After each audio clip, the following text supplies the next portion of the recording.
السلام علیکم ورحمۃ اللہ وبرکاتہ۔ الحمد للہ والصلاة والسلام علی رسول اللہ وعلی آلہ وصحبہ ومن والاه، اما بعد۔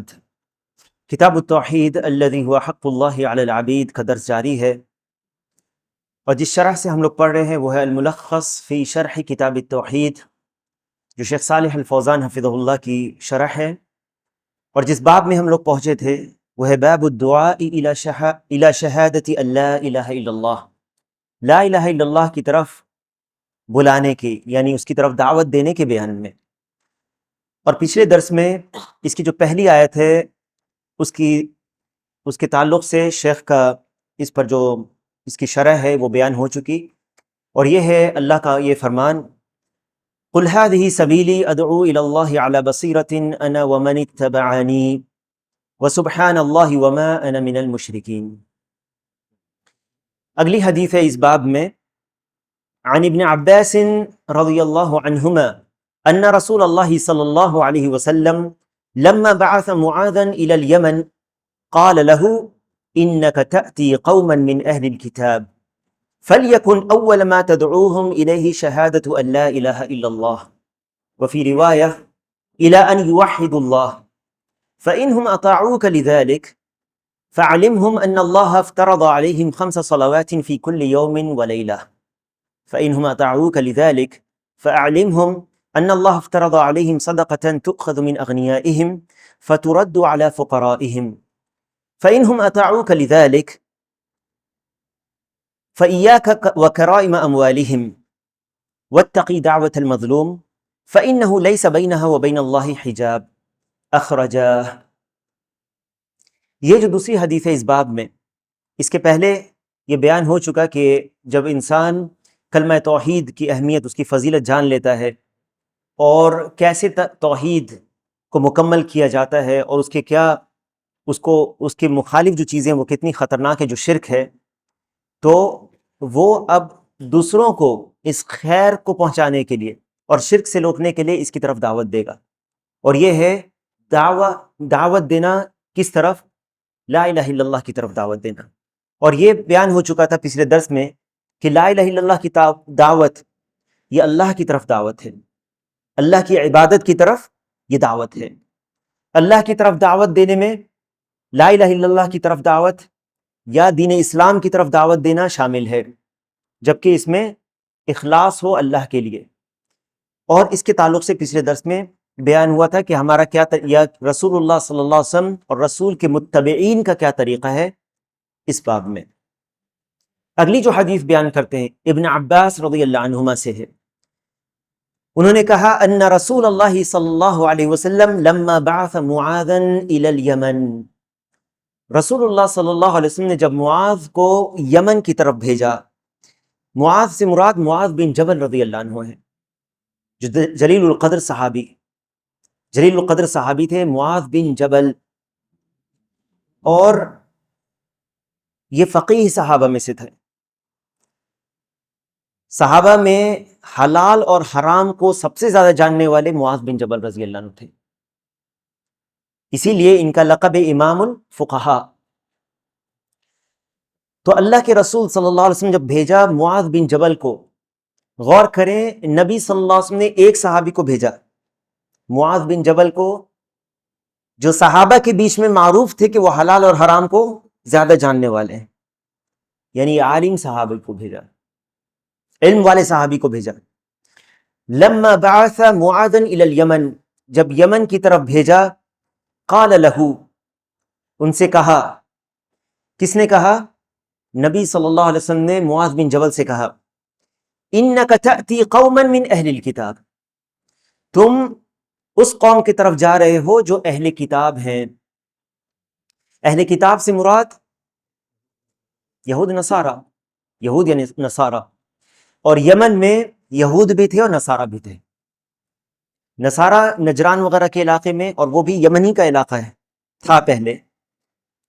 تم اہل کتاب کی طرف جا رہے ہو، فَلْيَكُنْ أَوَّلَ مَا تَدْعُوهُمْ إِلَيْهِ شَهَادَةُ أَن لَا إِلَهَ إِلَّا اللَّهِ، تو سب سے پہلے جس چیز کی طرف تم لوگوں کو بلانا، غور کریں، فَلْيَكُنْ اول، سب سے پہلی چیز جس کی طرف ما تدعوہم الیہ، جس کی طرف تم ان کو دعوت دینا، وہ ہے شہادت اللہ الہ الا اللہ، لا الہ الا اللہ کی گواہی کی طرف۔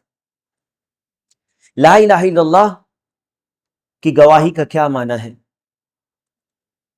اس میں کیا صرف یہ مراد ہے کہ ان کو بس یہ بتا دینا کہ لا الہ الا اللہ کہیں یا اس کی گواہی، یا لا الہ الا اللہ کا معنی اور تقاضا کیا ہے؟ لا الہ الا اللہ کی گواہی اس کلمے کا علم ہونے کے بعد جو گواہی دی جائے، یعنی عالم بمعنی، یعنی جو شخص اس کے معنی کو جانتا ہو، اس کے معنی کو جانتے ہوئے اس کی گواہی دے۔ شہادت اللہ الہ الا اللہ، کیونکہ گواہی بغیر علم کے ممکن نہیں ہے۔ کوئی شخص کسی چیز کی گواہی کیسے دے سکتا ہے جبکہ وہ اس کے معنی سے جاہل ہو؟ کیا یہ تصور کیا جا سکتا ہے کہ کوئی شخص کسی چیز کے بارے میں کہے میں جانتا ہوں، یہ میں گواہی دیتی ہوں، یہ صحیح ہے، یہ ایسا ہے، جبکہ وہ اس کے معنی سے غافل ہو، نہیں جانتا ہو؟ نہیں۔ لا الہ الا اللہ کی طرف بلانا، اس کی گواہی کی طرف۔ وفی روایت، اور ایک روایت میں ہے الی ان یوحد اللہ، اللہ کی توحید کی طرف، کہ اللہ کو اکیلے مانے، اکیلا جانے، یعنی اللہ تعالیٰ اکیلا، جیسے ربوبیت میں اللہ تعالیٰ اکیلا ہے، ویسے عبادت میں بھی اللہ ہی کی عبادت صرف ہونی چاہیے، توحید عبادت کی طرف بلانا۔ فَإِنْهُمْ أَطَاعُوكَ لِذَلِكَ، تو جب وہ تمہاری اس بات کو مان لیں، کس بات کو؟ لا الہ الا اللہ کو مان لیں۔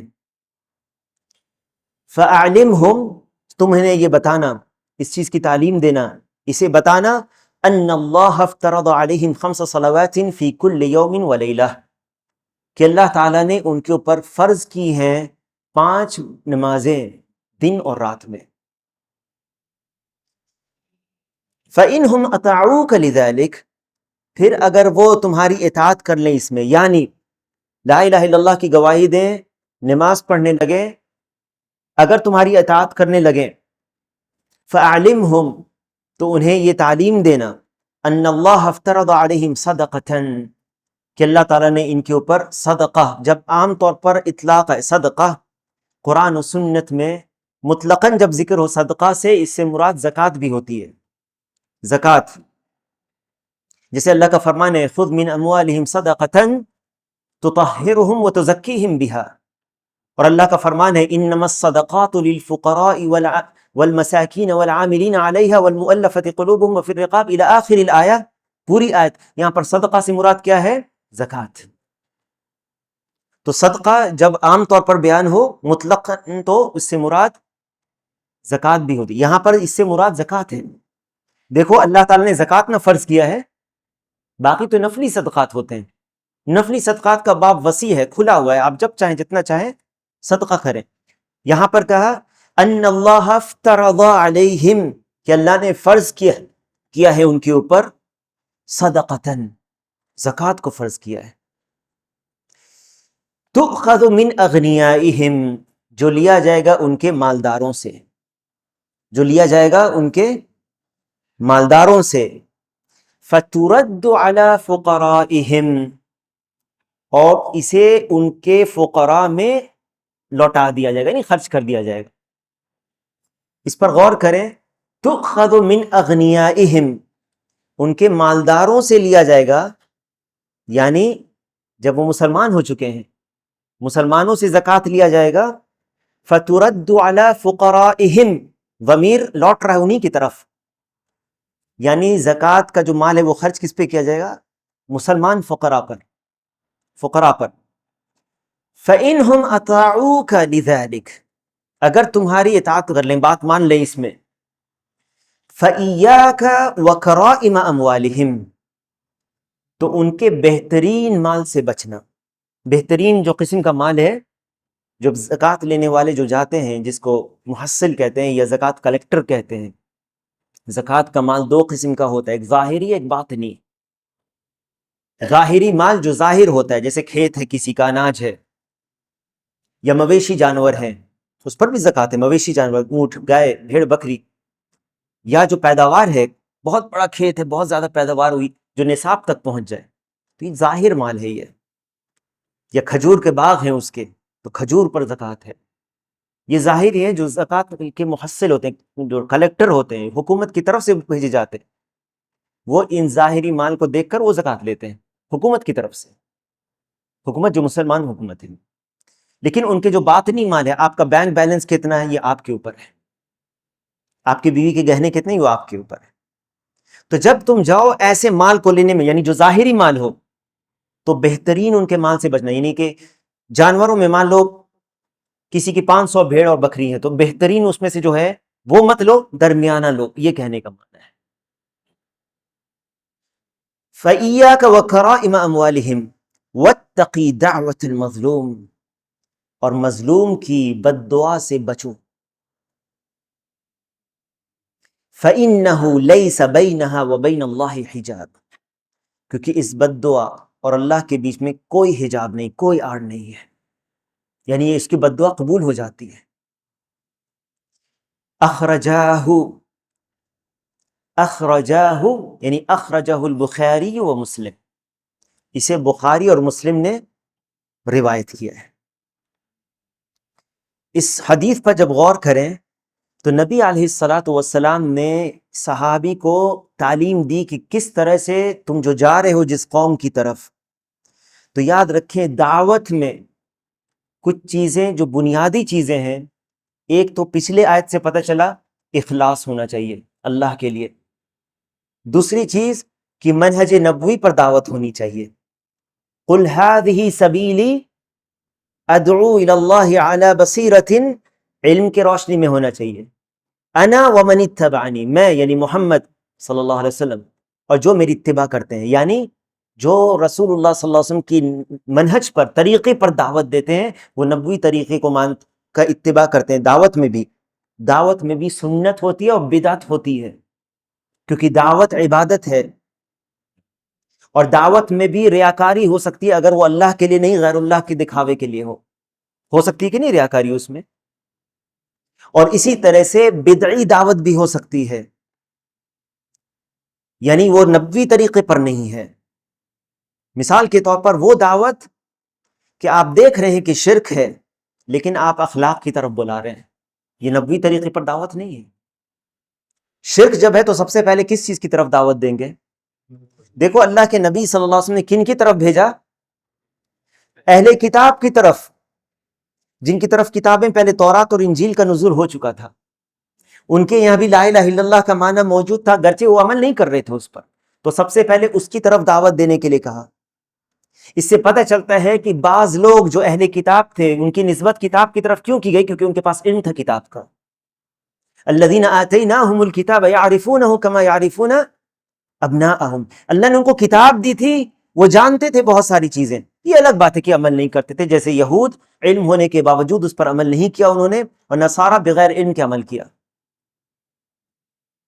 تو اہل کتاب بھی اس چیز کی طرف تنبیہ اور دعوت دینے کی ان کو بھی ضرورت تھی، لا الہ الا اللہ جو پہلا کلمہ جو ہر نبی کی دعوت جس کی طرف رہی ہے، یہ ہے لا الہ الا اللہ کی اہمیت اور فضیلت، اور اس کی طرف دعوت دینے کی اہمیت۔ سب سے پہلے ان کی طرف جو اہل کتاب ہیں ان کو لا الہ الا اللہ کی طرف بلاؤ، کیونکہ ایسے بھی اہل کتاب تھے جن کو جو لا الہ الا اللہ پر نہیں تھے، جن کے اندر خلل تھا، اس میں تھے ایسے اہل کتاب۔ کیا دلیل ہے اس کی؟ کیا دلیل ہے اس کی؟ انہوں نے شرک کیا، جب اللہ کے ساتھ کسی نے عیسیٰ ابن مریم کو کہا یہ اللہ کا بیٹا ہے، اور کسی نے کہا عزیر کو یہ اللہ کا بیٹا ہے، وقالت الیہود عزیر ابن اللہ وقالت النصارى المسیح ابن اللہ۔ اسی طرح سے ان کو ضرورت تھی اس لا الہ الا اللہ کے معنی کو سمجھانے کی اور بتانے کی، تاکہ وہ اصل دین کی طرف لوٹیں۔ اہل کتاب تھے تو ان کو شروع کہاں سے کیا جائے؟ لا الہ الا اللہ کی گواہی سے۔ اس کے بعد تدریجاً جب اس بات کو مان لیں تب انہیں بتانا کہ اللہ نے 5 وقت کی نمازیں تم پر فرض کی ہے، کیونکہ شرک کے ساتھ تمہاری کوئی عبادت قابل قبول نہیں ہے۔ تو اگر تم نماز پڑھو گے، اگر تم نے نماز کی طرف دعوت دی اور پہلا کلمہ میں خلل موجود ہے، لا الہ الا اللہ کو انہوں نے نہیں سمجھا، اس پر عمل نہیں کیا اور شرک کیا انہوں نے، تو کیا ان کا نماز پڑھنا کوئی فائدے کا ہوگا؟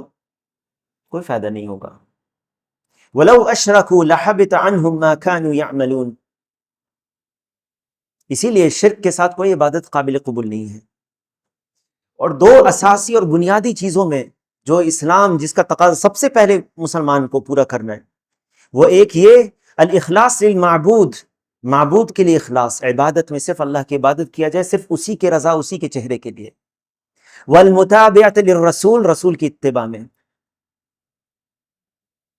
تو پھر بلاؤ ان کو نماز کی طرف، اگر تمہاری اس بات کو مان لے، یعنی اگر نہیں مانے تو،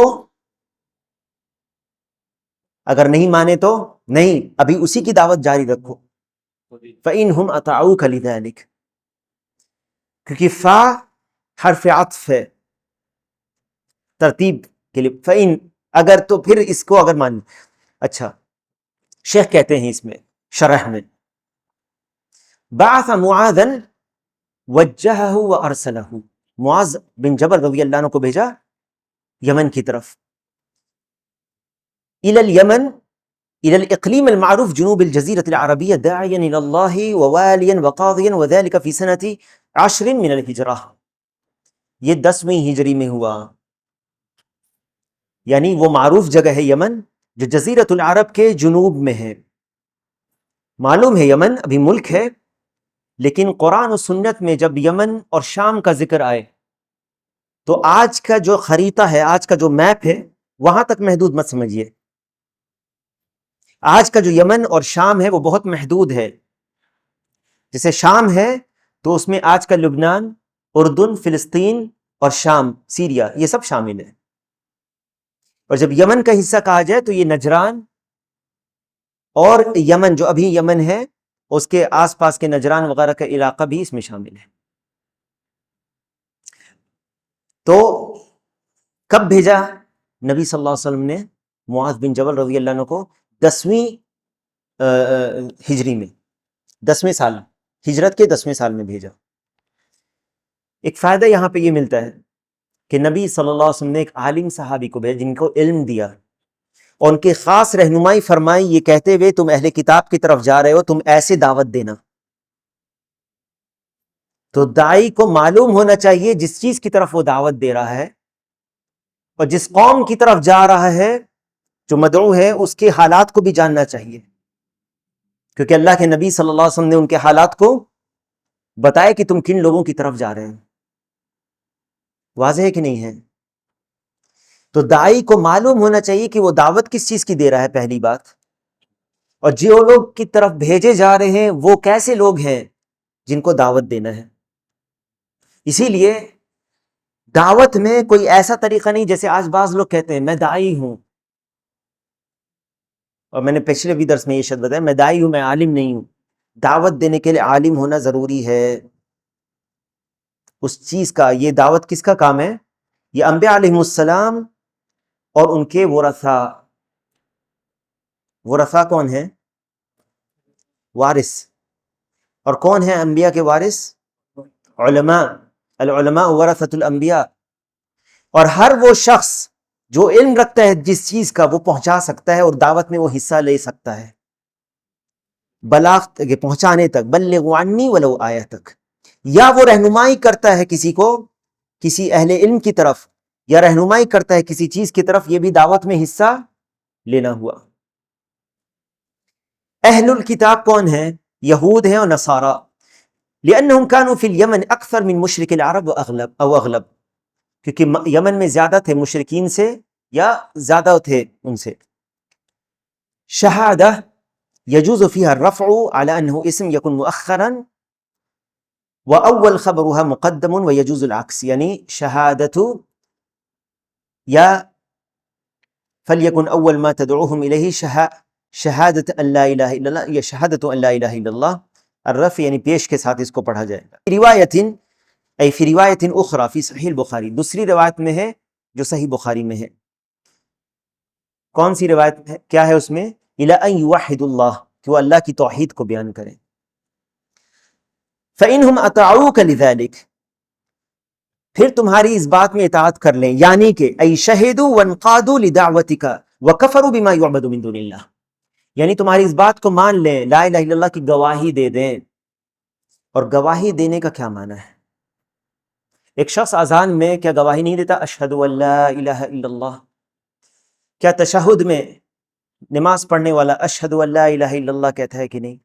لیکن اگر بہت سارے لوگوں سے پوچھا جائے کہ گواہی شہاد اللہ الہ الا اللہ، اس گواہی کا کیا معنی ہے، بہت سارے لوگ ایسے ہیں جو اس کا صحیح جواب نہیں دیتے، جبکہ وہ اپنی زبان سے کہہ رہا ہے میں گواہی دیتا ہوں، لیکن اگر اس سے کہا جائے کہ لا الہ الا اللہ کا معنی کیا ہے تو جس کی تم نے گواہی دی ہے، بہت سارے لوگ کہتے ہیں اللہ ایک ہے، اللہ ایک ہے، اس کی گواہی دینا یہ گواہی نہیں ہے، اس کی گواہی نہیں دی گئی ہے، کیونکہ مشرکین یہ نہیں کہتے تھے اللہ دو ہے، نہیں، کوئی نہیں کہتا تھا۔ آج کے مشرکین بھی کوئی نہیں کہتا کہ اللہ دو ہے، کہتا اوپر والا ایک ہے، سب کا مالک ایک ہے، سنا ہے کہ نہیں آپ لوگوں نے؟ تو لا الہ الا اللہ میں پھر نفی کس بات کی، کس چیز کا انکار ہے اور کس بات کا اثبات ہے، یہ بھی نہیں لوگ جانتے۔ یاد رکھیں اس میں نفی ہے، لا الہ الا اللہ میں پہلا حصہ نفی ہے، انکار ہے۔ کس چیز کا انکار ہے؟ کہ ہر الہ، ہر معبود کا، ہر باطل معبود کا، ہر اس چیز کی عبادت کا انکار ہے، اور آپ اپنی گواہی سے کہتے ہیں میں اس چیز کا انکار کرتا ہوں، میں کفر کرتا ہوں کہ اللہ کے ساتھ کوئی اور عبادت کے لائق ہو، میں نہیں مانتا اس بات کو کہ اللہ کے ساتھ کوئی اور عبادت کے لائق ہے، میں نہیں مانتا اس بات کو، میں گواہی دیتا ہوں کہ اللہ ہی اکیلا عبادت کے لائق ہے، کوئی عبادت کے لائق نہیں، کوئی سچا معبود نہیں ہے۔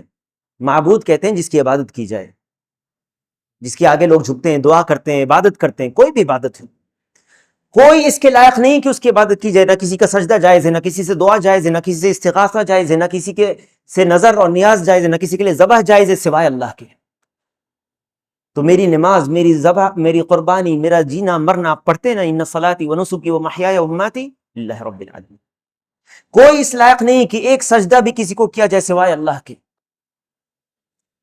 تو یہ ہے الہ، کوئی سچا معبود نہیں، میں نہیں مانتا کسی کو معبود اللہ کے سوا، میری ساری عبادتیں صرف اللہ کے لیے ہے، یہ ہے لا الہ الا اللہ کا معنی۔ لیکن آپ دیکھیں گے کہ بہت سارے لا الہ الا اللہ پڑھنے والے جاتے ہیں اور قبر پہ سجدہ کرتے ہیں یا نہیں کرتے؟ تو جب اس نے قبر کا سجدہ کیا یا غیر اللہ سے دعا کیا یا رسول کو پکارا اور رسول سے دعا کیا، یہ دعا عبادت ہے، ایک سجدہ یہ عبادت ہے۔ اس نے اللہ کے سوا جب دوسرے کا عبادت کیا ہے تو اس نے جو لا الہ الا اللہ کہا تھا اپنے زبان سے، اس کو توڑ دیا اس عمل سے، اس کا عمل یہ کہہ رہا ہے کہ تو نے اس بات کی گواہی نہیں دی، اس نے دوسرے کو الہ بنایا ہے، معبود بنایا، کیونکہ اس کی عبادت کر لی، اور یہ کلمہ کو توڑ دیتا ہے۔ اس کے معنی پھر ایسا شخص شرک کرنے والا لا الہ الا اللہ زبان سے تو پڑھتا ہے لیکن عمل سے جھٹلا دیتا ہے اس کو، اور ایسے شخص کا لا الہ الا اللہ پڑھنا کوئی فائدہ کا نہیں ہے۔ اسی طرح تصور کریں جیسے کوئی شخص آپ سے کہے کہ میں چوری نہیں کرتا اور آپ کے سامنے وہ چوری کرے، تو کیا اس کے زبان کے بولنا میں چوری نہیں کرتا یا اس کا عمل بتائے گا؟ کیا زبان سے بولنا اس کا عمل برابر ہوا؟ نہیں ہوا۔ تو اس کا عمل دیکھ کے آپ کہتے ہیں یہ جھوٹا شخص ہے، یہ چور ہے۔ کیوں؟ یہ لاکھ بار گواہی دے دے کہ میں چوری نہیں کرتا، اس کی گواہی جھوٹی ہے۔ لا الہ الا اللہ پڑھنے میں اگر کوئی لا الہ الا اللہ زبان سے پڑھتا ہے اور ایک عبادت بھی اگر اس نے غیر اللہ کے لیے کیا ہے تو وہ شخص مشرک ہے، شرک کرنے والا ہے، اور مشرک کا تمام عمل حبط اور برباد ہو جاتا ہے۔ اسی لیے یہ کلمے کی گواہی بہت اہم ہے، بہت اہم ہے۔ ای شہدو یعنی گواہی انہوں نے دیا ہو، اور گواہی میں جیسے میں نے کہا تھوڑا دیر پہلے کہ آپ کو معلوم ہونا چاہیے آپ گواہی کس بات کی دے رہے ہیں۔ تو جو شخص یہ سمجھتا ہے کہ لا الہ الا اللہ کی گواہی یہ ہے کہ اللہ ایک ہے، میں اس کی گواہی دیتا ہوں، جیسے کہ بعض جھوٹے یا جو دائی نہیں ہیں لیکن وہ اپنے آپ کو دائی کہواتے ہیں، وہ جب کلمہ کسی سے پڑھواتے ہیں وہ کہتے ہیں کہ تم اس بات کا اقرار کرتے ہو کہ اللہ ہی اکیلا ایک ہے؟ سنا ہے کہ نہیں آپ لوگوں نے؟ یا وہ کہتے ہیں کہ تم اس گواہی کو دیتے ہو اس بات کی کہ اللہ کے سوا کوئی گاڈ نہیں، دیر از نو گاڈ ایکسپٹ اللہ، یہ کہتے ہیں۔ اس کی تفسیر کرو، گاڈ سے کیا تمہاری مراد ہے؟ یہاں پر مبہم نہیں چلے گا. وہ یہ سمجھ رہا ہے کہ گاڈ یا خدا جو پیدا کرنے والا آسمان اور زمین کو بنانے والا ہے کافی ہے. یہ نہیں کافی ہے. اس نے جو پیدا کیا آسمان اور زمین اور ہر چیز کو، یہ ماننا اور وہی عبادت کے صرف لائق ہے، یہ ماننا بھی ضروری ہے. اس کے سوا کوئی عبادت کے لائق نہیں ہے. تو جب آپ نے یہ گواہی سچی طور پر دی ہے تو اب آپ یہ بتائیں کہ اس گواہی کو دینے کے بعد کوئی مسلمان یہ گوارا کرے گا کہ اپنے سر کو غیر اللہ کے سامنے جھکائے، کسی اور کو وہ سجدہ کرے، کسی اور سے وہ دعا کرے اللہ کے سوا؟ اگر کوئی دعا کرتا ہے غیر اللہ سے، یہ شرک کر رہا ہے، کیونکہ دعا عبادت ہے. اور ہم کہتے ہیں اللہ سے ایاک نعبد و ایاک نستعین، ہم صرف تیری ہی عبادت کرتے ہیں، تجھی سے مدد مانگتے ہیں. اور یہاں مصیبت آتی ہے تو یا علی مدد اور یا فلاں مدد، یا غوث مدد جیسے شرکی الفاظ استعمال لوگ کرتے ہیں. ایسا شخص لا الہ الا اللہ کا 1000 بار بھی ورد کرے اور اس کا یہ عقیدہ اگر ہے کہ علی یا غوث جس کو وہ کہتے ہیں شیخ عبد القادر جیلانی، یہ مدد کے لیے آتے ہیں اور ان کے پاس اختیار ہے مدد کرنے کا، اور جب میں پکارتا ہوں تو یہ میری پکار کو سنتے ہیں، ایسا شخص مشرک ہے. لا الہ الا اللہ کو وہ 100 بار کیا 1000 بار ورد کر لے، صرف زبانی پڑھنے سے کافی نہیں ہے. یہاں پر دیکھو ای شہدو کہ وہ گواہی دے، وانقادو لدعوتی کا، اس کے مانے اس بات کو وکفروا بما یعبد من دون اللہ، اور کفر کرے، انکار کرے ہر اس چیز کی عبادت کا جس کی عبادت اللہ کے سوا کی جاتی ہے. تو جب ہم لا الہ الا اللہ کی گواہی دیتے ہیں تو ہم جانتے ہیں اس بات کو کہ میں لا الہ الا اللہ کی جب گواہی دیتا ہوں، اس کا معنی ہے کہ میں اس بات کو سچی طور پر مانتا ہوں کہ آسمان اور زمین میں کوئی اس کے لائق نہیں ہے کہ ایک بھی عبادت یا کوئی بھی عبادت کا حصہ کسی غیر اللہ کے لیے کیا جائے، اللہ کے سوا کسی اور کے لیے کیا جائے، یہ کسی اور کے لیے لائق نہیں سوائے اللہ کے. واضح ہے؟ اور میں انکار کرتا ہوں کسی کی بھی عبادت کا جو اللہ کے سوا ہوتی ہے. اگر کوئی کسی قبر کا عبادت کرتا ہے، میں کہتا ہوں یہ غلط ہے، یہ حرام ہے، یہ شرک ہے، یہ سب سے بڑا گناہ ہے. کوئی قبر کا کرے یا پتھر کا کرے یا پیر کا کرے یا مورتی کا کرے یا کسی بھی چیز کا کرے، یہاں تک کہ نبی اور ولی کو بھی اگر وہ پکارتا ہے اور اس کے اندر کچھ تصرفات مانتا ہے، ہم کہتے ہیں یہ جھوٹ ہے، یہ غلط ہے، وہ عبادت کے لائق نہیں. عبادت کے لائق صرف اللہ ہے.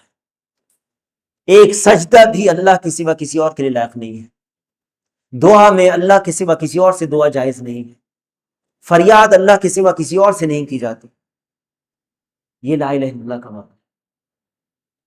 اور ہم انکار کرتے ہیں کفر بالطاغوت. جب لا الہ الا اللہ کہتے ہیں لا الہ ہے، یہ کفر ہے طاغوت سے. کوئی عبادت کے لائق نہیں ہے، نہیں ہے کوئی سچا معبود.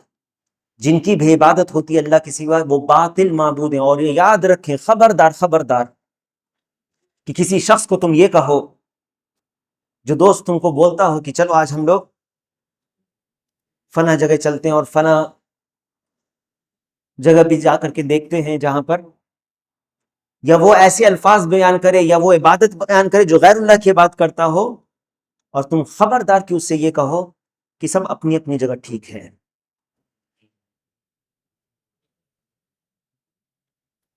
یہ وہی بول سکتا ہے جو خود شک میں ہے، کیونکہ وہ شک میں ہوتے ہیں، اس لیے ہمیں کہتے ہیں کہ تم بھی ٹھیک اپنی جگہ پر، ہم بھی ٹھیک اپنی جگہ پر. اور کبھی ایسا نہیں ہوتا کہ موحد شخص جو اللہ کی عبادت کرنے والا ہو وہ غیر اللہ کی عبادت کو سچا اور صحیح کہہ دے. اس کا ایمان نہیں بچے گا. یاد رکھو اس بات کو. ہم کہتے ہیں کہ میرے لیے جو میرا دین ہے نا یہی ہے، اور یہ حق ہے جس پر میں ہوں، اور میں اس کے سوا دوسرے تمام طریقوں کو باطل سمجھتا ہوں، غلط سمجھتا ہوں. میں زور نہیں دے سکتا کسی پر، میں زور زبردستی نہیں کر سکتا، لیکن جس پر میں ہوں وہ حق ہوں، میں حق پر ہوں، اسی لیے میں نے اس کو اپنایا ہے. میں نے باطل کو اسی لیے چھوڑا ہے. سمجھ میں آ رہی ہے بات؟ عقل مندوں کے لیے اشارہ کافی ہوتا ہے. کہتے ہیں اور انکار کرو ہر اس چیز سے جس کی بات اللہ کے سوا کی جاتی ہے. افترض علیہم، اللہ نے فرض کیا، اوجب علیہم، کیا فرض کیا ہے؟ 5 وقت کی نمازیں، اگر کوئی 5 وقت کی نماز کا انکار کر دے، اجماع ہے اہل علم کا کہ وہ کافر ہے۔ جیسے کوئی کہے کہ میں نہیں مانتا نماز کو فرض ہے، نماز کی اگر فرضیت کا کوئی انکار کر دے تو اس میں اہل علم کا اتفاق ہے، بالاتفاق وہ دائرہ اسلام سے خارج ہو جائے گا۔ تو اگر اس چیز کو مان لے کہ یہ فرض ہے تو پھر انہیں بتانا کہ اللہ تعالی نے ان پر زکوٰۃ بھی فرض کی ہے۔ اطاعوک لذلک آمنوا بفرضیتها واقاموها، تمہاری اطاعت کر لیں، تمہاری بات مان لیں، یعنی کہ یہ بات فرضیت کا اقرار کر لیں، ہاں یہ فرض ہے 5 وقت کی نماز، اور اس کو پڑھنے لگے۔ وَإِيَّاكَ کلمۃ تحذیر، آگاہی کے لیے، وَإِيَّاكَ وَكَرَائِمَ أَمْوَالِهِمْ، ان کے بہترین مال سے بچنا۔ کرائم منصوب علی التحذیر، جمع کریمہ وہی خیار المال ونفائسہ، بہترین مالوں سے بچنا، ان کے یعنی محصل ہے، زکوٰۃ لینے والا حق کے ساتھ وہ گیا ہے زکوٰۃ لینے کا، پھر بھی دیکھو اس سے ظلم نہیں ہونا چاہیے، یہ اسلام کی تعلیمات ہے کہ دیکھو اس پر ظلم مت کرنا۔ کہیں تم نے اس پر ظلم کیا، اس نے بد دعا دے دی، گرچہ تم نے ایک فرض ادا لینے کے لیے اس سے گئے ہو، یہ بد دعا اور اللہ کے بیچ میں کوئی حجاب نہیں ہے۔ دیکھو اتقی دعوت المظلوم، اور یہ عام بھی ہے، کسی بھی مظلوم کی بد دعا سے بچو۔ احذرها واجعل بینک وبینها وقایتا بفعل العدل وترک الظلم، کسی کی بد دعا سے بچو۔ کیسے بد دعا سے بچ سکتے ہیں؟ کیا طریقہ ہے بد دعا سے بچنے کا؟ عدل کرو، انصاف کرو اس کے ساتھ، ظلم مت کرو اس کے ساتھ، کیونکہ اگر ظلم کرو گے تو مظلوم ہو جائے گا، اور مظلوم اگر تمہارے حق میں اس نے بد دعا کر دی تو اس بد دعا اور اللہ کے بیچ میں کوئی حجاب نہیں ہے، یعنی وہ قبول ہو جاتی ہے بد دعا۔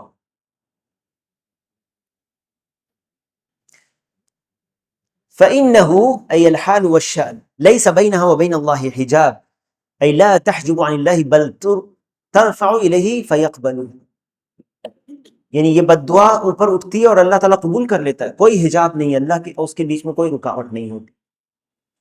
اخرجاہ یعنی اخرجہ البخاری و مسلم فی الصحیحین، اسے بخاری اور مسلم نے روایت کیا صحیحین میں۔ المعنى الاجمالی للحدیث، اس حدیث کا اجمالی معنی کیا ہے؟ ان النبی صلی اللہ علیہ وسلم لما وجہ معاذ بن جبل رضی اللہ عنہ الى اقلیم الیمن داعیا الى اللہ ومعلما، جب اللہ کے نبی صلی اللہ علیہ وسلم نے معاذ بن جبل رضی اللہ عنہ کو بھیجا یمن کی طرف دعوت دینے کے لیے، اللہ کی طرف تعلیم دینے والا معلم بنا کر بھیجا، انہوں نے اللہ کے نبی صلی اللہ علیہ وسلم نے طریقہ بتا دیا اور پورے ان کو راستہ بتایا کس طرح سے ان کو دعوت دینا ہے، اپنی دعوت میں کس طریقے کو اختیار کرنا ہے۔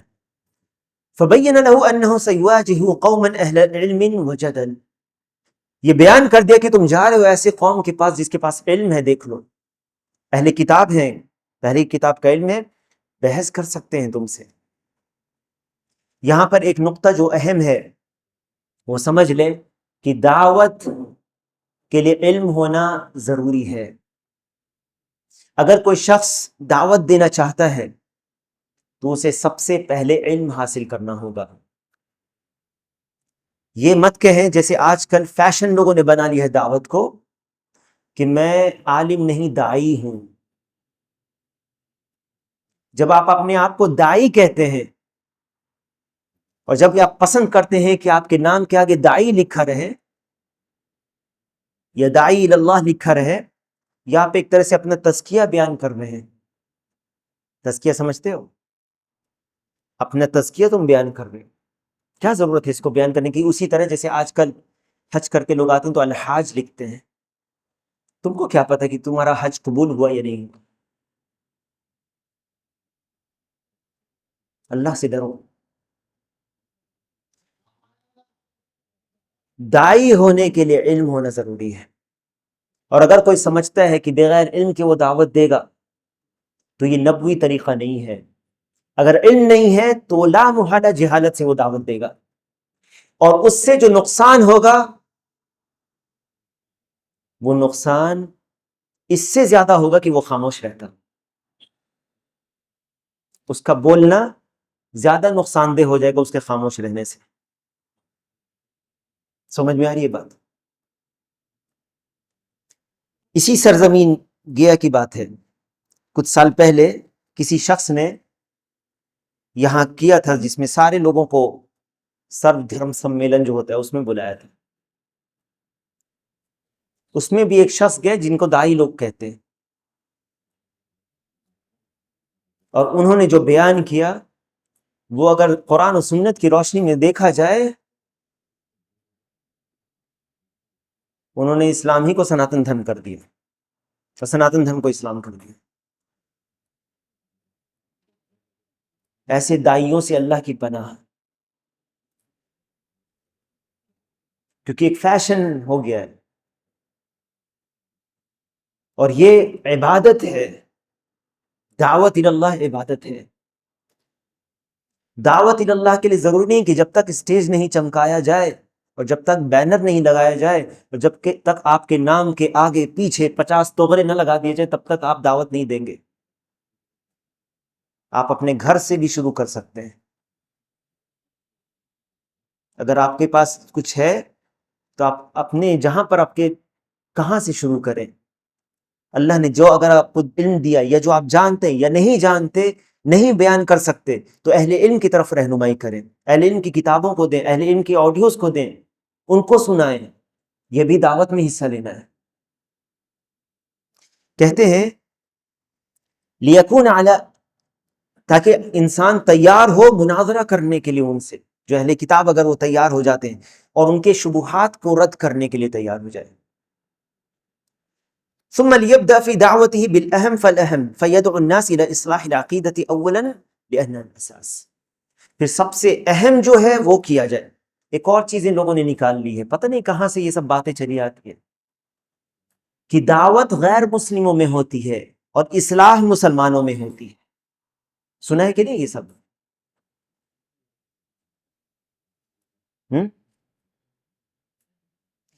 اللہ کے نبی صلی اللہ علیہ وسلم، کون؟ حود علیہ السلام یہ صالح علیہ السلام کہتے ہیں ان اريد الا الاصلاح ما استطعت، جبکہ وہ غیر قوم کو دعوت دے رہے ہیں. ارے دعوت کا مقصد اصلاح ہے. اور یہاں پر اس حدیث میں دیکھو، یہاں پر دعوت میں لا الہ الا اللہ کے بعد مختلف چیزوں کی تعلیم ہے. فَإِذَا انْقَادُوا لِذَلِكَ أَمَرَهُمْ بِإِقَامِ الصَّلَاةِ، جب تمہاری اس بات کو مان لیں تو کہو کہ نماز کی قائم کریں. لِأَنَّهَا أَعْظَمُ الْوَاجِبَاتِ بَعْدَ التَّوْحِيدِ، کیونکہ نماز توحید کے بعد سب سے اہم واجب ہے. آج یہاں بہت سارے لوگ توحید، صحیح توحید نہیں جانتے، صحیح معنی لا الہ الا اللہ کا نہیں جانتے. توحید میں خلل ہے. اکثر لوگ، سارے نہیں، اکثر لوگ یا بہت بڑی تعداد بے نمازی ہے. اپنے آپ کو مسلمان کہتے ہیں، وہ بے نمازی. بہت بڑی تعداد. وہ جمعہ کی نماز جانتے ہیں اور عیدین کی نماز جانتے ہیں. یاد رکھیے اہل علم کا اس میں اس بات پر اختلاف ہے کہ کیا بے نمازی مسلمان ہے کہ کافر ہے. اور راجح قول جیسے کہ امام احمد کا قول ہے قرآن و سنت کی دلائل سے کہ بے نمازی شخص جو نماز کا تارک ہے وہ کافر دائرہ اسلام سے خارج ہے، کیونکہ اللہ کے نبی صلی اللہ علیہ وسلم نے فرمایا العہد الذی بیننا وبینہم الصلاۃ فمن ترک فقد کفر. اگر اتنی بڑی تعداد مسلمانوں کی، یا جو اپنی نسبت اسلام کی طرف کرتے ہیں، لا الہ الا اللہ کے معاملے میں فیل، محمد الرسول اللہ کی گواہی میں فیل، کیونکہ بدعات اور خرافات ان کے اندر عام ہو چکی ہے. اکثریت نماز سے نہیں پڑھتی. آپ دیکھ لیں جمعہ کے دن کی تعداد اور عام نمازوں میں دیکھ لیں، کیا اس کے باوجود آپ چاہتے ہیں کہ اللہ کی نصرت اور مدد آپ کے ساتھ ہو؟ جبکہ آپ نے اللہ کے جب سے اہم عہد جو ہے اس کو آپ نے توڑ دیا. کیسے آپ سمجھ سکتے ہیں کہ اللہ تعالیٰ کی نصرت اور مدد آپ کے شامل حال ہوگی؟ اور اس لیے کوئی تعجب کی بات نہیں ہے جب مسلمانوں کے اوپر آپ ظلم دیکھتے ہیں یا جب دیکھتے ہیں کہ غیر مسلط ہو چکے ہیں ان کے اوپر، یہ مسلط ہو رہے ہیں، سب سے پہلے اپنی اصلاح کرو. ففروا الی اللہ، اللہ کی طرف بھاگو، پلٹو اللہ کی طرف، کوئی اور چارہ نہیں ہے اس کے علاوہ. تم کیا سمجھتے ہو کہ روڈ پر نکل کر کے ڈیمونسٹریشن کر کے تم سمجھتے ہو کہ تم جو چاہو کر سکتے تھے؟ اپنا محاسبہ کرو، توبہ اور استغفار، توبہ اور استغفار، اللہ کی طرف پلٹنا. کیونکہ توبہ اور استغفار، گناہوں پر ندامت ہونا اور لوٹنا، جب گناہوں سے ندامت اور توبہ، اللہ تعالیٰ معاف کر دیتا ہے. اور صرف یہی نہیں بلکہ برائیوں کو نیکیوں میں بدل دیتا ہے. عام جو گناہ ہوتے ہیں تو آپ کیا کہیں گے؟ جو سب سے بڑا گناہ ہے شرک. جب تک آپ زندہ ہیں آپ کے لیے توبہ کا دروازہ کھلا ہوا ہے، شرک سے بھی توبہ کر لو. اور جو اکثریت ہے، اگر اکثریت میں فساد اور خرابی آ گئی تو پھر جب عذاب آتا ہے تو عام عذاب آتا ہے اللہ کا. یہ الگ بات ہے کہ لوگوں کو ان کے حشر، ان کا جو قیامت کے دن الگ الگ حساب ہوگا اس کے اوپر، لیکن یہاں تک کہ اگر کسی شخص کے اندر استطاعت ہے انکار کے، وہ انکار نہیں کرتا، وہ بھی خطرے میں ہے. آج توحید کی دعوت کتنی اہم ہے لوگوں تک پہنچانا. آج ہم نے سمجھا توحید کو کتنی اہم ہے. آج ہمارا یہ حال ہے کہ ہمارے محلے میں دیکھ لیجئے یہ کیا ہو رہا ہے. کتنے لوگ ہیں جو نکلتے اور انکار کرتے ہیں جبکہ استطاعت ہے ان کی انکار کرنے کے لیے. کیا آپ نے اپنے ہونٹ کو کبھی ہلایا ان کے خلاف؟ یا ایسے روڈ پر نکلنے والے جو جاہل قسم کے لوگ ہیں، کبھی ان کو سمجھانے کی کوشش کی آپ نے؟ یا کبھی آپ نے ان کی طرف رہنمائی کی؟ کیا کہیں گے آپ؟ آپ کے اندر جو استطاعت ہے آپ نہیں کرتے اس چیز کو. آپ کے اندر کیا استطاعت ہے؟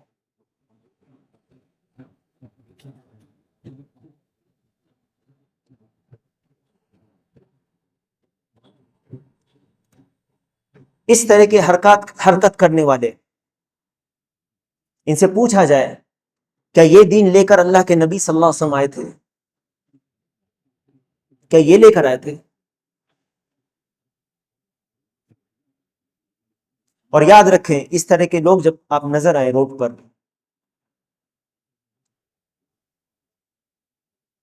یہ تو مجرم ہیں ہی، اس سے زیادہ مجرم شاید وہ ہیں جو استطاعت رکھتے ہیں ان کو پکڑنے، منع کرنے کی یا ان کو روکنے کی، اور وہ اس میں نہیں روکتے ہیں.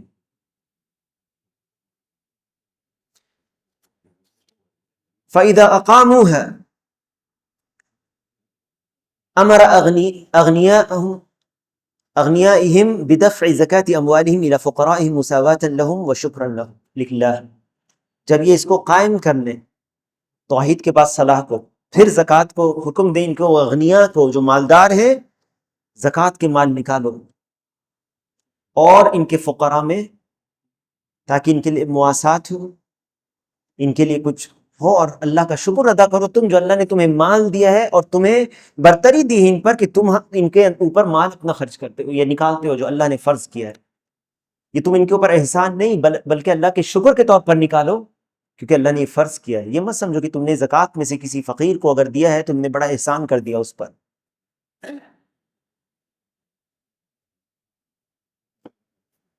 یہ اس کا حق ہے. ثم حذره من اخذ جيد المال لان الواجب الوسط. بہترین مال سے لینے سے منع کیا ہے کیونکہ واجب جو ہے یہ درمیانہ مال ہے. ثم حثه على العدل وترك الظلم لئلا يدعو عليه المظلوم ودعوته مستجابة. منع کیا ہے اس پر ظلم کرنے سے، کیونکہ اگر وہ مظلوم ہو گیا تو اس کی دعا بد دعا قبول ہو جائے گی۔ اس حدیث کی مناسبت کیا ہے؟ ان اول ما يدعى الیہ شہادۃ ان لا الہ الا اللہ وفیہ ارسال الدعاة لذلک، سب سے پہلی چیز جس کی طرف اللہ بلائی جاتی ہے اسلام میں اللہ کی طرف، وہ لا الہ الا اللہ کی گواہی ہے۔ اس سے آپ سمجھ لیں ان جماعتوں کی گمراہی، جو جماعتیں نکلتی ہیں دعوت کے نام پر لیکن ان کی دعوت لا الہ الا اللہ کی طرف نہیں ہوتی۔ وہ کہتے ہیں کہ اگر ہم لا الہ الا اللہ کی طرف بلائیں گے تو لوگوں میں اختلاف ہوگا، کہتے ہیں کہ اگر ہم لا الہ الا اللہ کی طرف بلائیں گے تو لوگوں میں اختلاف ہوگا۔ چلو اچھی بات ہے، نماز کی طرف بلاؤ ان کو، لیکن ہاں قبر پرستی ہو رہی، مسجد میں قبر ہے، اس کا بھی انکار نہیں کرو۔ ابھی پہلے مسلمانوں کو ایک پلیٹ فارم پر آنے دو، جو آپ کہہ رہے ہیں نا ایک پلیٹ فارم پہ آنے دو، وہ کبھی نہیں ہوگا۔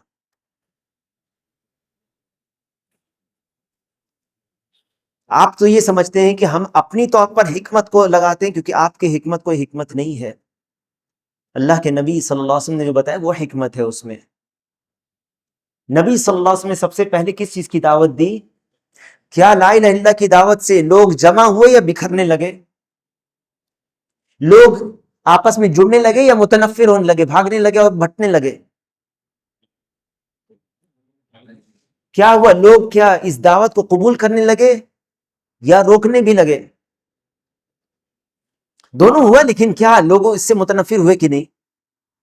کیا ان لوگوں نے جنہوں نے نبی صلی اللہ علیہ وسلم کو صادق اور امین کا لقب دیا تھا، اسی لا الہ الا اللہ کی وجہ سے انہوں نے ساحر اور کذاب کہا کہ نہیں؟ جھوٹا اور جادوگر کہا کہ نہیں؟ کہا۔ تو آپ کیا چاہتے ہیں کہ آپ کی دعوت ہو اور آپ کو کوئی برا نہ کہے؟ آپ صرف میٹھی میٹھی باتیں لوگ کی سنیں اور آپ یہ تصور کرتے ہیں کہ آپ کو کبھی کوئی برا نہ کہے؟ اس کا معنی آپ کی دعوت نبوی طریقے پر نہیں ہے، کیونکہ آپ سے بہتر جو تھے انبیاء علیہ السلام، انہوں نے سب سے بہترین طریقہ اختیار کیا، سب سے حکمت والا طریقہ اختیار کیا۔ اللہ سبحانہ و تعالیٰ کی تائید اور مدد ان کے ساتھ رہی، لیکن اس کے باوجود بھی ان کے مخالفین کھڑے ہوئے۔ یہ اللہ کی حکمت ہے۔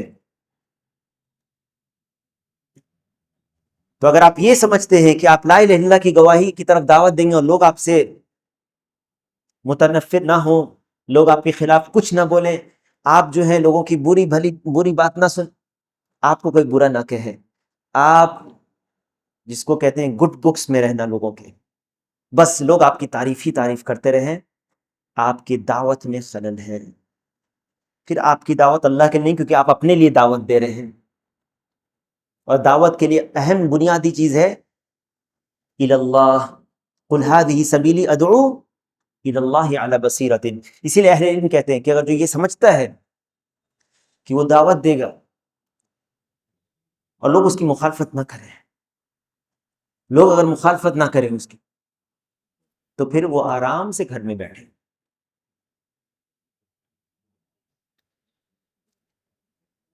ٹھیک ہے، کیونکہ یہ اس کا کام اب نہیں رہا، یہ اس کا کام نہیں رہا۔ اس سے آپ کو پتہ چلتا ہے اس حدیث سے ان جماعتوں کی گمراہی جو توحید کی طرف دعوت نہیں دیتے، بلکہ ان کے اندر شرک ہے، بلکہ ان کے اندر شرک ہے، اور شرک سے وہ آنکھ بند کر کے چلو نماز کے لیے مسجد میں جمع کرو لوگوں کو، جب ان کا عقیدہ پوچھا جائے گا تو عقیدہ خراب ہے۔ کیا یہ نبوی طریقے پر دعوت ہوئی؟ جس کو بھی یہ پہلے جمع کر لو، کتنے لوگ نام لکھاؤ گے، چلو اتنے دن کا چلنا ہے، ارے چلو سب ٹھیک ہو جائے گا، سب سیکھ لو گے، ایسا جیسے کہ تم دعوت پر ایک بار نکلو گے تمہیں الہام ہو جائے گا ہر چیز کا۔ یہ نبوی طریقہ نہیں ہے، پہلے علم حاصل کرو پھر دعوت دو، یہ نبوی طریقہ ہے۔ کیا توحید نہیں بیان کرے؟ ارے توحید مت بیان کرو، لوگ متنفر ہوں گے، لوگ چڑھ جائیں گے، لوگ چڑھ جائیں گے اس سے، یہ سب مت بیان کرو۔ یہ نبوی دعوت نبوی طریقہ نہیں ہے، کیونکہ نبی صلی اللہ علیہ وسلم نے لا الہ الا اللہ کی طرف دعوت دی، لوگ چڑھے، لوگ متنفر ہوئے، یہاں تک کہ لوگوں نے کہا اجعل الآلہۃ الہا واحدا، ان هذا لشيء عجاب، کیا انہوں نے اتنے سارے معبودوں کا ایک معبود کر دیا؟ عجیب بات ہے۔ اللہ تعالیٰ نے کہا انہم کانوا اذا قیل لهم لا الہ الا اللہ، سنو غور سے، انہم کانوا اذا قیل لهم لا الہ الا اللہ یستکبرون، اسے جب کہا جاتا ہے لا الہ الا اللہ کہو، لا الہ الا اللہ تکبر کرتے ہیں، وَيَقُولُونَ أَإِنَّا لَتَارِكُو آلِهَتِنَا لِشَاعِرٍ مَجْنُونَ، اور کہتے ہیں کہ کیا ہم اس دیوانے شاعر کی وجہ سے، یعنی محمد صلی اللہ علیہ وسلم، وہ کہتے ہیں کیا ہم دیوانے شاعر کی وجہ سے اپنے معبود کو چھوڑ دیں؟ اسی لیے جو اس طریقے پر نہیں چلے گی، یہ منہج ہے دعوت کا، منہج نبوی منہج، اس جماعت سے الگ رہیں، ان کی دعوت سے الگ رہیں، کیونکہ ان کی دعوت ان کی طرف ہے، اللہ کی طرف دعوت نہیں ہے۔ جماعت کو بڑھانا، لوگوں کو دکھانا کہ ہماری اتنی تعداد ہے، یہاں پر دیکھ لو ایک صحابی جا رہے یمن کی طرف، اللہ کے نبی صلی اللہ علیہ وسلم نے نہیں کہا چلو جمع کرو لوگوں کو، دیکھنے میں زیادہ لگے، کتنے لوگ چلو گے؟ ہر طرح کے آدمی کو نہیں بلایا، چلو تم بھی چلو، چلو تم شراب پیتے نا، چلو چلو گے ٹھیک ہو جاؤ گے، چلو تم بے نمازی چلو ساتھ چلو۔ کیا معاذ بن جبل کو بھیجا، عالم صحابی، یہ ہے نبوی طریقہ۔ ایک عالم بھاری ہوتا ہے 1000 جاہلوں پر، یاد رکھنا۔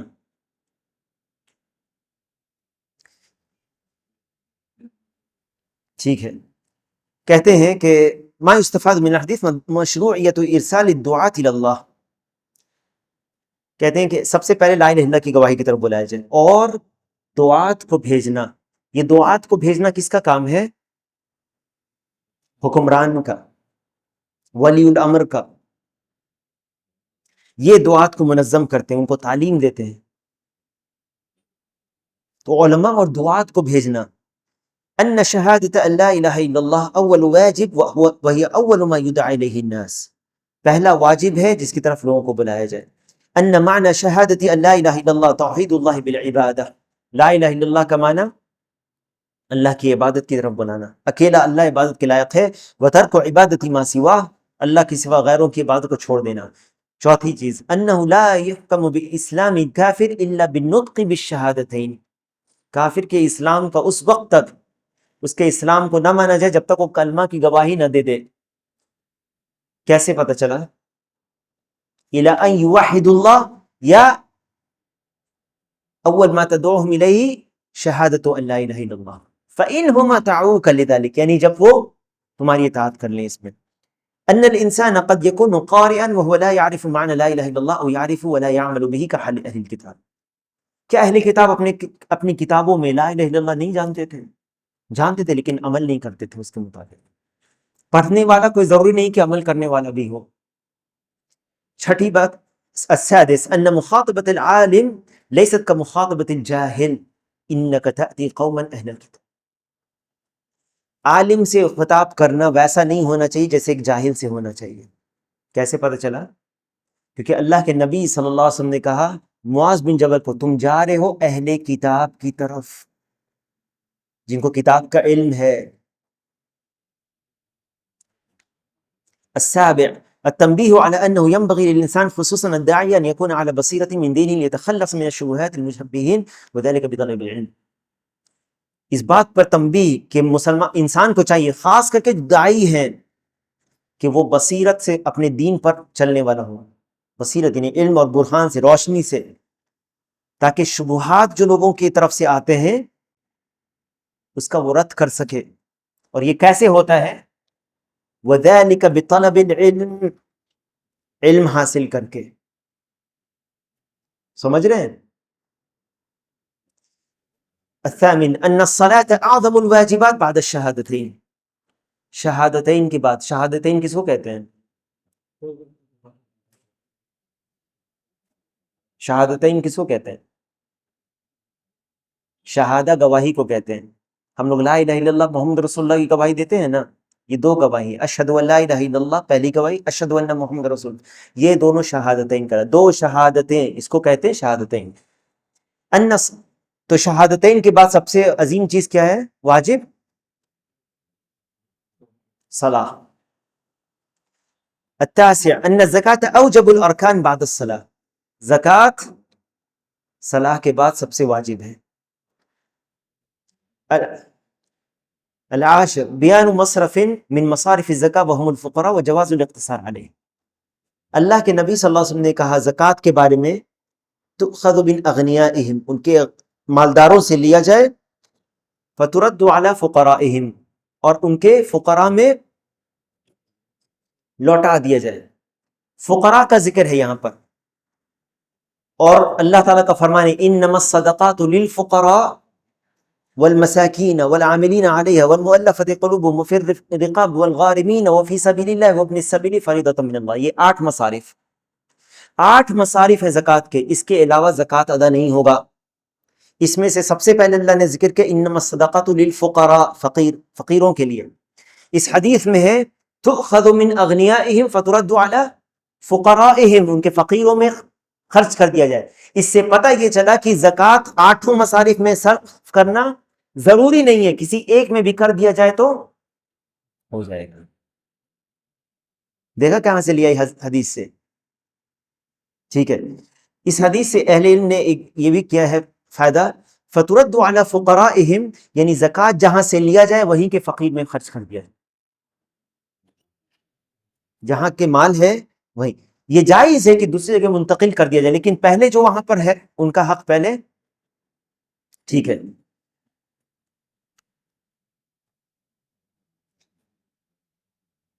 انہ لا يجوز اخذ الزکاة من جید المال الا برضا صاحبہ، زکوٰۃ میں سب سے بہترین مال کو نہیں لیا جائے مگر جب تک زکوٰۃ دینے والے کی اجازت نہ ہو. وہ کہہ دے کہ یہ بہتر ہے اس کو لے لو، تب آپ لے سکتے ہیں. ٹھیک ہے. یہ لے کر کون رکھتا ہے؟ کیا وہ جو زکوٰۃ کہاں جاتا ہے؟ یہ مال بیت المال، حکومت کی طرف جاتا ہے. انہ لا یجوز، یا یہ کہے کہ میں زکوٰۃ نہیں دوں گا اس حکمران کو کیونکہ اس کا کلیکٹر ہے یہ، میں نہیں دوں گا زکوٰۃ. انہ لا یجوز اخذ الزکاة من جید المال الا برضا صاحبہ. آخر التحذیر من الظلم، ظلم سے آگاہ ہونا، وان دعوۃ المظلوم مستجابۃ ولو کان عاصیا، اور مظلوم کی بد دعا سے بچنا. گرچہ یہ مظلوم جو ہے نافرمان شخص ہے، لیکن تم نے جب اس پر ظلم کیا ہے، اس کی نافرمانی اس کی جگہ پر ہے، اللہ اس کا مواخذہ کرے گا. لیکن اس نے جو ظلم تم نے اگر اس پر کیا اور یہ بد دعا دے گا، تو اس سے کیا پتہ چلا کہ اس کی بد دعا بھی قبول ہو جائے گی. واضح ہے یہ بات؟ سمجھ میں آیا؟ یہ اگلا چونکہ وقت کم ہے، میں صرف حدیث کو پڑھ دوں گا، اگلے 10 میں اس کو مکمل کروں گا انشاءاللہ. وَلَهُمَا عَنْ سَهْلِ بْنِ سَعْدٍ رضی اللہ عنہ، جب اس طرح سے لکھا ہو وَلَهُمَا، تو اس کا تعلق پچھلے حدیث سے ہے. پچھلی حدیث کس نے؟ اب ایسے پڑھیں گے اخرجاہ، یعنی بخاری اور مسلم نے، وَلَهُمَا، اور ان دونوں نے روایت کی، یعنی بخاری اور مسلم، یہ اس کا معنی ہے. ٹھیک ہے. وَلَهُمَا عن سہل بن سعد، سہل بن سعد رضی اللہ عنہ سے روایت ہے، ان رسول اللہ صلی اللہ علیہ وسلم قال یوم خیبر، کہ رسول اللہ صلی اللہ علیہ وسلم نے خیبر کے دن کہا لَأُعْطِيَنَّ الرَّایَةَ غَدًا رَجُلًا يُحِبُّ اللَّهَ وَرَسُولَهُ وَيُحِبُّهُ اللَّهُ وَرَسُولُهُ. اللہ کے نبی صلی اللہ علیہ وسلم نے خیبر کے دن کہا، جو خیبر 7ویں ہجری میں ہوئی تھی، 7ویں ہجری میں، کہ میں کل جھنڈا دوں گا اس شخص کو، الرایہ یعنی جھنڈا، جس سے پتہ چلتا ہے کہ ابھی یہ جو ہے نا یہ سپہ سالار ہے، یا یہ اس کے چاروں طرف لوگ جمع ہوتے ہیں. کبھی بھی ایسا موقع آتا ہے جنگ میں لوگ اس کی طرف آتے ہیں اور وہ بتاتا ہے تم کو ادھر جانا ہے، تم کو، تو یہ جھنڈا یہ علامت ہے کہ ابھی یہ قائم ہے. یہ شخص، یہ جھنڈا کا گر جانا یہ شکست کی علامت میں سے. سمجھ میں آ رہی ہے بات؟ ٹھیک ہے. لَأُعْطِيَنَّ الرَّایَةَ غَدًا، کل میں یہ جھنڈا دوں گا اس شخص کو، یحب اللہ ورسولہ، جو محبت کرتا ہے اللہ اور رسول سے، وَيُحِبُّهُ اللَّهُ وَرَسُولُهُ، اور اللہ اور رسول اس سے محبت کرتا ہے. دیکھو اللہ اور رسول سے محبت کرنا یہ ایک چیز ہے، اور دوسری چیز کہ اللہ اور رسول اس سے محبت کرے یہ اس سے بھی بڑی چیز ہے. یفتح اللہ علی یدیہ، اللہ تعالیٰ اس کے ہاتھ پر فتح کرے گا، یعنی خیبر فتح ہوگا. کتنی بڑی خوشخبری ہے. پہلا وہ شخص اللہ اور رسول سے محبت کرتا ہے، یہ ایک مومن کی پہچان ہے. دوسری کہ یہ شخص سے اللہ اور رسول محبت کرتا ہے، یہ تو اس سے بھی بڑا مقام ہے. ٹھیک ہے، اللہ تعالیٰ اس کے ہاتھوں پر خیبر فتح کرائے گا. فَبَاتَ النَّاسُ يَدُوكُونَ لَيْلَتَهُمْ. اب شام میں، رات میں اللہ کے نبی صلی اللہ علیہ وسلم نے یہ بات بیان کی، اور صحابہ کو پتہ نہیں تھا کس کے بارے میں یہ بات بیان ہو رہی ہے. رات بھر لوگ سوچتے رہے اسی چکر میں کون ہوگا یہ ہم میں سے، اس میں سوچتے رہے، فکر رہے کون ہوگا، کون شخص ہوگا، کون اس کے بارے میں اتنی بڑی خوشخبری آئی ہے.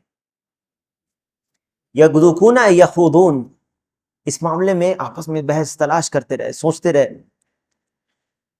ایہم یعطاہا، کس کو ملے گا یہ جھنڈا. فلما اصبحوا غدوا علی رسول اللہ صلی اللہ علیہ وسلم، جب صبح ہوئی جلدی جلدی گئے رسول اللہ صلی اللہ علیہ وسلم کے پاس، کیونکہ سب یہ چاہتا تھا کہ مجھے ملے. اتنی بڑی فضیلت ہے صلی اللہ علیہ وسلم. کلہم یرجو ان یعطاہا، ہر کوئی یہی چاہتا تھا کہ اسے مل جائے. فقال این علی بن ابی طالب، کہاں ہے علی بن ابی طالب. فقیل هو یشتکی عینیہ، ان کی آنکھ میں تکلیف ہے، کہا گیا ان کی آنکھ میں تکلیف ہے. فارسلوا الیہ فاوتی بہ فبصق فی عینیہ ودعا له، تو رسول اللہ صلی اللہ علیہ وسلم نے بھیجا کہ ان کو بلا کر لاؤ. جب آپ آئے، علی رضی اللہ عنہ آئے، تو آپ کی آنکھوں میں آپ نے تھوک لگایا. نبی صلی اللہ علیہ وسلم کا تھوک مبارک ہے، لعاب، دوسرے شخص کا نہیں. نبی صلی اللہ علیہ وسلم کی بات ہو رہی ہے نا. نبی علیہ الصلوۃ والسلام کے جسم کے جو جیسے پسینہ یا لعاب، اس سے برکت لینا، یا اس میں اللہ تعالیٰ جو ہے اس کے ذریعے شفا دیتا ہے. دیکھو فبصق فی عینیہ ودعا له، اور اللہ کے نبی صلی اللہ علیہ وسلم نے ان کے لیے دعا کی.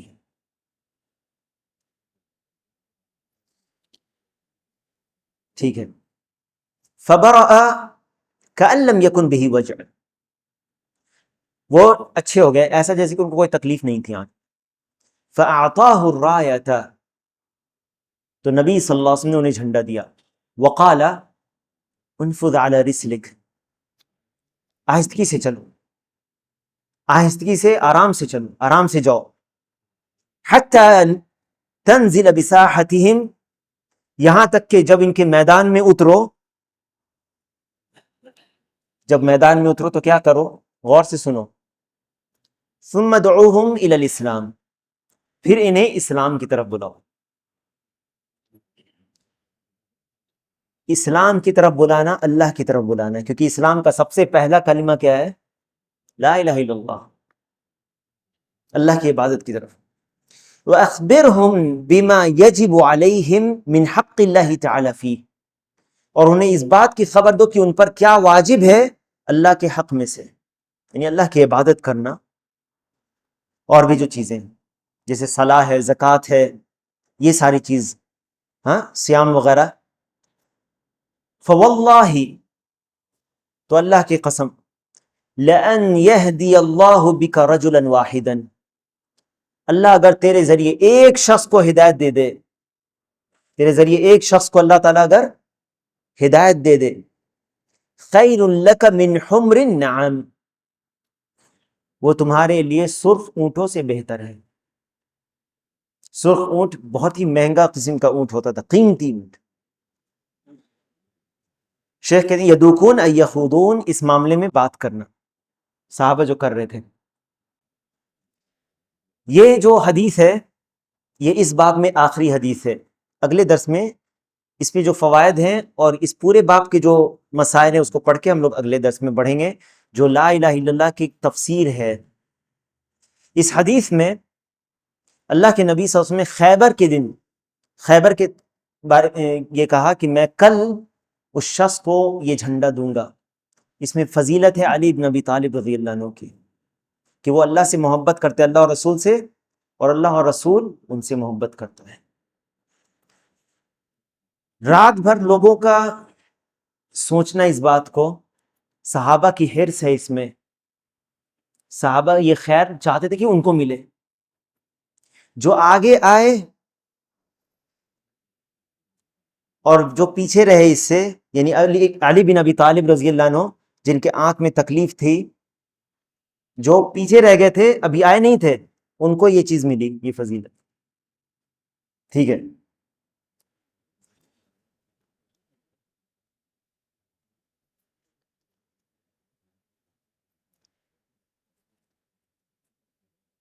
نبی علیہ الصلوۃ والسلام کے معجزے کی دلیل ہے اس میں کہ آپ صلی اللہ علیہ وسلم کے لعاب جو ہے، یعنی تھوک یا لعاب لگانے سے آنکھ میں اللہ تعالیٰ نے شفا دے دی علی رضی اللہ عنہ کو، اس سے ایسا اسی پل جیسے کہ کوئی تکلیف نہیں تھی۔ اللہ کے نبی صلی اللہ علیہ وسلم کا ان کو جھنڈا دینا اور یہ ہدایت کرنا، یہ ہدایت دینا کہ چلو آہستگی سے جاؤ، اور جب تم ان کے میدان میں اترنا تو سب سے پہلے ان کو دعوت دینا۔ اس میں دعوت ہے کفار اور کفار کو، یہاں تک کہ جنگ بھی ہو تو ان کو پہلے دعوت دو، پہلے ان کو دعوت دو اس بات کی، اور اس دعوت میں اسلام کی طرف بلانا، اور جو ان کے اوپر واجب ہے اللہ کے حقوق میں سے، جیسے صلاۃ، زکوٰۃ، صیام وغیرہ، کیونکہ حج شاید اس وقت فرض نہیں ہوتا، 7ویں ہجری کے، روزہ فرض ہو چکا تھا۔ اس کی فضیلت، جو ہدایت اللہ تعالیٰ جس کے ذریعے دیتا ہے، کیا انسان ہدایت دے سکتا ہے؟ ہدایت کی دو قسم ہے، ہدایت التوفیق جو صرف اللہ کے اختیار میں، توفیق دینا، دل کی ہدایت صرف اللہ کے اختیار میں، اللہ کا فرمان ہے انک لا تہدی من احببت ولکن اللہ یہدی من یشاء۔ اور دوسرا ہے ہدایت البیان والارشاد، بیان کرنا اور رہنمائی کرنا، اور یہ نبی صلی اللہ علیہ وسلم، صحابہ اور جو بھی رہنمائی کرنے والے ان کے لیے ہے۔ یہ بہتر ہے دنیا کے متاع سے، جیسے کہ سرخ اونٹ جو آج کل مہنگی سے مہنگی گاڑی ہو سکتی ہے، تو اس لیے ظاہری چیز جو نظر آتی ہے وہ ہمیں اس سے بھی زیادہ بڑا اللہ کے ہاں جو اجر ہے وہ اس سے زیادہ بہتر ہے، جو ہم کو جو ظاہر ہے اس سے بہتر اللہ تعالیٰ کے یہاں ہے اس کا اجر۔ اس کے بارے میں اگلے درس میں انشاءاللہ ہم لوگ آگے بڑھیں گے، وقت ختم ہو چکا ہے۔ اللہ تعالیٰ سے دعا ہے کہ اللہ تعالیٰ ہم سب کو علم نافع اور عمل صالح کی توفیق عطا فرمائے۔ اللہ تعالیٰ ہم سب کو توحید پر قائم رکھے اور شرک سے بچا لے، اور ہر طرح کی بدعات اور خرافات سے ہماری حفاظت فرما۔ اللهم اغفر لجميع المؤمنين والمؤمنات والمسلمين والمسلمات الأحياء منهم والأموات، سبحانك اللهم وبحمدك، أشهد أن لا إله إلا أنت، أستغفرك وأتوب إليك۔ اللهم صل وسلم وبارك على نبينا محمد وعلى آله وصحبه أجمعين، والحمد لله رب العالمين۔